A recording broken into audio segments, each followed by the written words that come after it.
Today, I'm going to be talking about one of the most important aspects in the sports industry today, and one of the most dangerous injuries a player could ever receive: a concussion.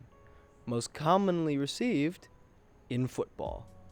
So today I'm going to be talking with Glenn Brickey and teaming up with him to see what information he has about concussions. So what exactly is a concussion?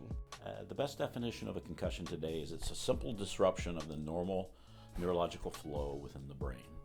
For quite a while we thought it was a traumatic injury brought about by structural change, but no, it's really electrical conductivity changes. Think of it as just like a short circuit within your brain, and depending on the area that's affected, you'll have different signs or symptoms for different areas of injury.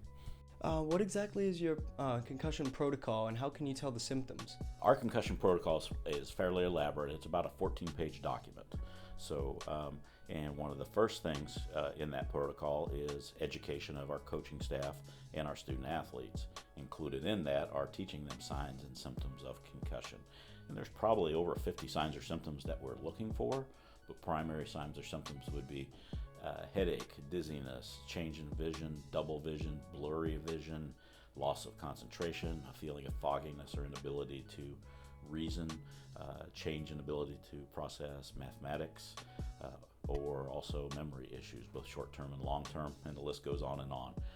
Dilated pupils, unequal pupils, and so on down the list. How long does it typically take to fully recover from a concussion? Here's what we have found from the NCAA data in Division I is that at 14 days post-injury, 95% plus are totally healed and resolved at 2 weeks. Our concussion protocol requires a minimum of being out 6 days after the day of injury, so actually a full 7 days before you could even consider a return to any sport activity. So 7 to 14 days is the normal range, and again, 95% of them will heal within that time. Once you get to that last 5%, it's a total open door.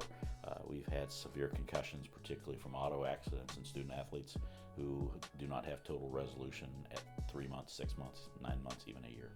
Do you believe that the concussion protocol in sports is excessive, just the right amount? What do you believe?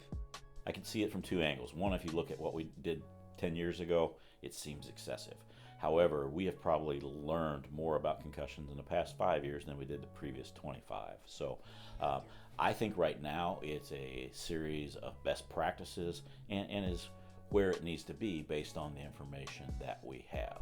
With time, it may develop even further and be even more elaborate. But the issue with concussions that people need to understand is this, is it is not an injury that can be confirmed by imaging. If I fracture my leg, an x-ray will confirm that. If I tear my rotator cuff, an MRI will refer that. We do CT scans, we do MRIs of the brain, and because these are electrical circuit issues, they do not show up on these tests. So that's what makes it so complicated, and thus the protocols being pretty in-depth. Do you know if the player injury rate has gone down with the implementation of these rules? I think what most institutions would say, and this would include us, is in the very beginning, the injury rate data actually increased. And the reason being is more scrutinizing evaluation of any time you're hitting the head.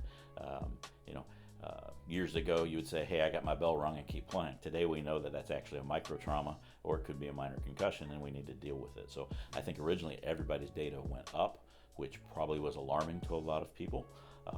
But we've seen ours plateau, and we've actually seen, fortunately, the last 2 years of our data, we've seen a mild decrease in number of concussions. Have you seen an improvement in athlete health and safety since you've been here at Stetson? Absolutely. This is my 35th year here at Stetson, and when I first arrived, we had 12 teams and 1 athletic trainer. That was me. The next year, we doubled it to 2.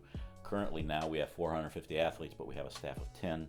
Our team physician base has grown from 1 physician to 4 regular physicians, as well as a series of networks. So we're doing more than ever. And in the concussion area, all the pre-testing we do, we pre-test balance, we pre-test mental cognition, we pre-test signs and symptoms of concussion, so we now have better baselines for everybody and know what the return to activity level should be based on the individual, where before we just work over norms. So there's no doubt our healthcare here is better than it's ever been. Glenn, thank you so much for your time today. Yeah, appreciate it. Thank you for inviting me.